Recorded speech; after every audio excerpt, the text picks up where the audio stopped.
Madame, Monsieur, bonsoir. Le Premier ministre, chef du gouvernement, Monsieur Paul Biya-Oguemba, présidera une réunion du Conseil interministériel le mardi 11 octobre à 9 h à la salle habituelle de l'immeuble abritant les services du Premier ministre, 6 au boulevard de l'Indépendance. En image, ce 9 octobre, la communauté internationale a célébré la journée mondiale de la poste placée sous le thème « Une poste actuelle et innovante au Gabon, la tradition a été respectée ». Constat, Ivoyono, Fidel Minko. Tradition respectée dans le monde, les postiers du Gabon sont de la partie. Le 9 octobre, journée mondiale de la poste, instituée à Berne depuis 1874, figure toujours en bonne place dans les agendas de ces hommes et femmes. La poste gabonaise a changé les décors, c'est vrai. Nous vivons également le monde de la mondialisation comme dans les autres structures que nous vivons financières. Vous avez constaté dans les guichets qu'aujourd'hui nous sortons d'une gestion manuelle à une gestion informatisée. Tous les guichets sont dotés des PC que vous avez constaté dans l'ensemble de toutes les positions de travail. Et tout marche bien, on a évolué et on avance. Constitué de 191 pays membres dans le Gabon, l'Union postale universelle a pour mission de fixer les normes qui régissent les relations postales entre ses membres. Quand on parle de journée mondiale de la poste, on voit déjà les différents échanges entre les différents postes internationaux. Et puis on voit également les échanges entre les postiers et puis les utilisateurs de la poste au niveau national. Cette année, l'événement est placé sous le thème « Une poste innovante et actuelle ». Je pense que quand il y a quand même la journée mondiale de la poste, il devrait faire une journée porte ouverte pour nous informer sur tous les produits que la poste présente parce que parfois on a un manque d'informations. La construction d'un Gabon émergent et le développement du secteur des postes sont inclus dans le Gabon des services, troisième pilier du projet de société L'avenir en confiance d'Ali Bongo Ondimba. C'est donc ici le lieu de saluer les efforts de modernisation de l'outil postal entrepris par le gouvernement qui, dans une décision du Conseil des ministres du 28 février 2010, a créé PostMail et PostBank. Le ministère de la Communication, de la Poste et de l'économie numérique veillera à ce que ces importantes réformes se fassent dans le cadre des textes et règlements en vigueur dans notre pays. Au Gabon, le gouvernement opte pour l'accès de tous aux services physiques, électroniques et financiers de la Poste. Autre journée mondiale célébrée par la communauté internationale, la journée de la santé mentale, une journée célébrée tous les 10 octobre. Le thème retenu cette année, investir dans la santé mentale. À cet effet, le ministre délégué en charge du département de la santé a prononcé un discours pour la circonstance. Juste à propos, pour dire que le problème de la santé mentale est l'affaire de tous, car une bonne santé mentale est un moteur de développement.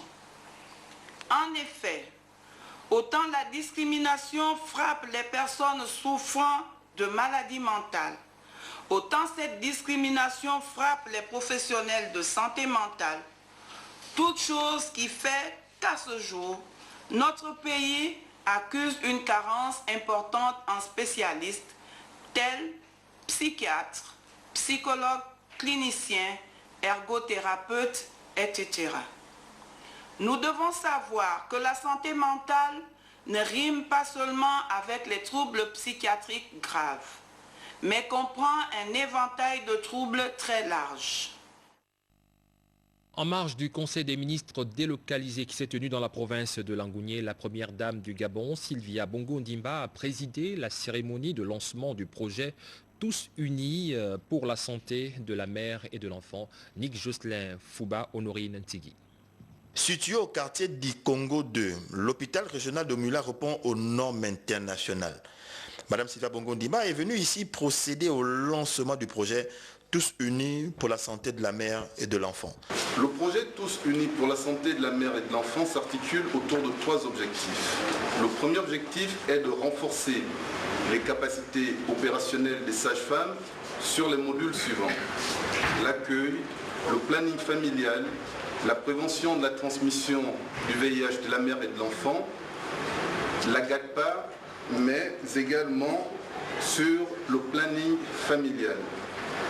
Comme le disait un auteur américain, Helen Keller, la vie est excitante. Et encore plus excitante quand on la vit pour les autres. Fin de citation. Oui, en votre qualité de première dame de notre cher pays, vous incarnez la mère de toutes les populations. C'est pourquoi j'ose espérer, au nom de tous mes collaborateurs, que ces actions vont se pérenniser dans le temps et l'espace. Devant plusieurs sages-femmes, l'épouse du chef de l'État, qui fait de la protection de la mère et de l'enfant l'une de ses préoccupations, a remis des attestations de fin de stage aux récipiendaires.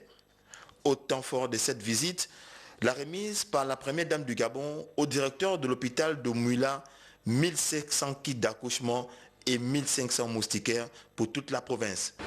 Ensemble, je voudrais, et par ma petite implication, c'est tout petit, réduire de manière significative la mortalité maternelle et infantile qui, à mon avis, est encore trop élevée au Gabon. Ce n'est pas normal qu'en 2011, nous atteignions encore des chiffres malheureux, 61 enfants âgés de moins de 5 ans sur 1000 meurent, ce n'est pas possible.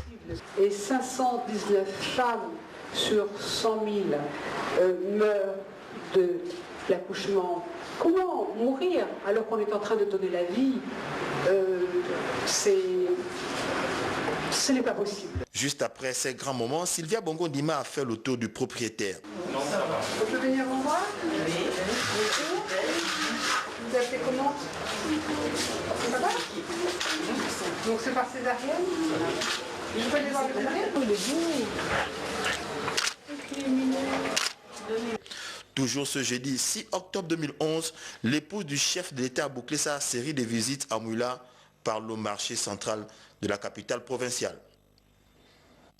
La mission catholique Notre-Dame des Trois Épis de Sindara, située au sud du Gabon, dans la province de Langounié, a reçu récemment la visite de plusieurs membres du gouvernement. C'était à l'occasion du Conseil des ministres délocalisé. Compte rendu, Félix Modibangoï, Rodrigue Tessamwanga.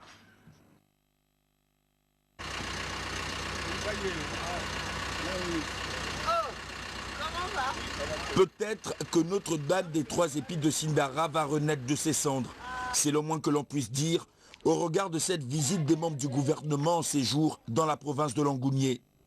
Les regards parfois stupéfaits, les membres du gouvernement ont eu peu de mots lors de la découverte des constructions coloniales. Le président de la République a eu l'ingénieuse idée d'initier le Conseil des ministres délocalisé, ce qui nous permet de découvrir nos richesses les plus cachées, qui nous permet de découvrir également les aspects qui peuvent servir et promouvoir le tourisme. Ces bâtisses qui datent des années 1800 continuent à former nos enfants, nos petits frères et nos petites sœurs. De ce qui fut le logement des sœurs au sanctuaire Notre-Dame, on est séduit par les explications du guide Best Boulandi, un fils de la localité. Avec lui, quelques cadres de cette contrée et des responsables politico-administratifs. Cette bâtisse date de 1936. 1936. Situé au cœur du département de Tsamba-Magoti, véritable lieu de pèlerinage empreint de quiétude mais aussi et surtout de spiritualité, la mission Trois Épis de Sindara est liée à des événements décisifs dans l'évangélisation du sud du Gabon. Après le départ des spiritains, le noviciat aussi a fermé les portes. Et les Salésiens, donc le séminaire, a occupé les lieux. L'école catholique Raponda Walker reçoit encore des apprenants, mais dans des conditions exécrables. Il y a des gens qui attendent pas de la mission, n'ont pas vu la mission, quoi. Bon, ça, c'est vraiment, nous sommes très contents. En paraphant le livre d'or de l'établissement religieux, le chef de délégation n'a pas manqué d'exprimer le souhait du gouvernement. Il mérite d'être réhabilité pour le tourisme, pour la promotion de l'éducation. Ce serait donc dommage que ce lieu soit toujours abandonné et tombe dans l'oubli. Et que cette visite de plusieurs membres du gouvernement ne soit qu'un coup d'épée dans le haut, car ces vestiges d'un luxe passé à préserver représentent une partie de l'histoire du Gabon. À Libreville, les populations du quartier à Toambay, dans le 2e arrondissement, réclament la construction d'un pont en matériaux durables. Le ministre Aurélien Tuntum, en sa qualité de fils de cet arrondissement, a effectué une visite d'inspection, compte rendu d'Avia Kumbu. Soucieux du bien-être social de ses concitoyens vivant dans le quartier Antongabe, Liedji Petioyem, le ministre Aurélien Tuntum-Mebiam vient d'effectuer une descente sur le terrain pour s'enquérir des conditions de vie de la population vivant dans cette partie du 2e arrondissement de la commune de Libreville. Les habitants éprouvent d'énormes difficultés par ces temps de saison de pluie. L'unique voie qui permet de circuler est dans un état de dégradation avancé et la passerelle construite avec des matériaux de fortune croule sous le poids de l'âge, rendant l'accès et la traversée en cette période pluvieuse difficile. L'homme politique a promis mettre tout en œuvre pour la réalisation d'une passerelle moderne pour soulager les populations de ce quartier. Je vous dis que vraiment, ici, là, c'est la souffrance. La souffrance depuis des années. Au début, dans nos chambres, quand on est sur le lit, on se réveille avec l'eau. Nous nous réveillons avec l'eau, c'est l'eau qui nous réveille. Obligés de travailler avec nos mains, obligés de prendre des gens pour travailler. Et ça nous cause beaucoup de dépenses. Depuis plusieurs années, nous sommes confrontés à un problème d'inondation. À chaque fois que nous sommes en saison de pluie, les populations vivent dans, je dirais à la limite, dans la terreur. Aujourd'hui, le ministre chargé des relations avec le Parlement, M. Aurélien, qui est également natif de notre arrondissement, a bien voulu venir sur le terrain, s'enquérir une fois de plus de la situation, des conditions de vie de ces populations. Si chaque citoyen aspire au développement de sa zone d'habitation, il est important de fustiger le comportement incivique de certains d'entre eux qui n'existent pas à construire leur maison sur les lits de rivières. Et chaque fois que d'un pluie arrive, bonjour les inondations et c'est la catastrophe.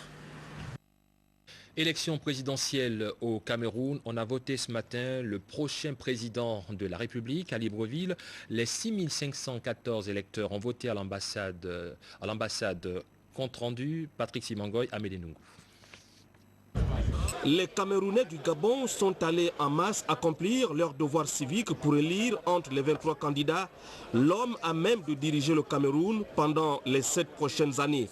Le vote de Libreville s'est déroulé ici à l'ambassade du Cameroun où tout a été mis en œuvre pour un bon déroulement du scrutin qui voit pour la première fois la prise en compte du vote des Camerounais de l'étranger. Vous voyez comment les Camerounais de la diaspora sont en train de voter, sont contents parce qu'ils prennent maintenant part à la vie politique de notre pays. Donc c'est une fierté, les gens sont en train de voter avec sérénité, mais nous sommes sereins. Le vote se passe dans de très bonnes conditions. Tout a été très facile selon l'organisation. On a trouvé ça très facile. Lorsque vous arrivez, il n'y a plus d'embouteillage, les salles de vote sont bien, il y a la sécurité, il y a tout. Parti de Ntoum, parti de Kango, venir à Libreville, c'est des problèmes. Donc je voudrais que dans les jours à venir, que l'ECAM puisse faire quelque chose dans le sens de densifier les bureaux de vote dans les départements, dans les provinces du Gabon. La diaspora de Libreville a fait le choix, un choix basé sur la paix, la démocratie et le changement. Il faut que je vote pour qu'il y ait le changement. Nous votons pour le changement, pour qu'il y ait au moins la paix au Cameroun. I want to exercise my civil right as a Cameroonian living in Gabon. So it's a thing that we have to do it and we need change in our own country. Like Cameroonians. J'ai voté et donc naturellement, j'espère que notre président, président de RDPC, l'emportera à 100% ici à Libreville. Très attendu. Les résultats de ce scrutin historique. Je suis heureux parce que je constate que l'engouement observé lors des inscriptions est aussi observé lors de l'expression du vote parce que, comme vous pouvez le voir, beaucoup de Camerounais viennent et depuis le matin, ça ne désemplit pas. Je suis optimiste quant au taux de participation parce que vous voyez avec cette affluence, on croit que le taux de participation sera élevé. L'organe que je représente ici n'est pas habilité à proclamer les résultats. Donc nous allons tout simplement les transmettre à Yaoundé et on va attendre tous. Depuis 29 ans à la tête du Cameroun, le président sortant, son Excellence Paul Biya, est vu comme le candidat favori. Derrière lui, ses opposants historiques tels John Frundi et Adamou Ndamjoya. D'autres candidats ont fait parler d'eux à la faveur de cette présidentielle camerounaise 2011 qui a enregistré la participation de 2 femmes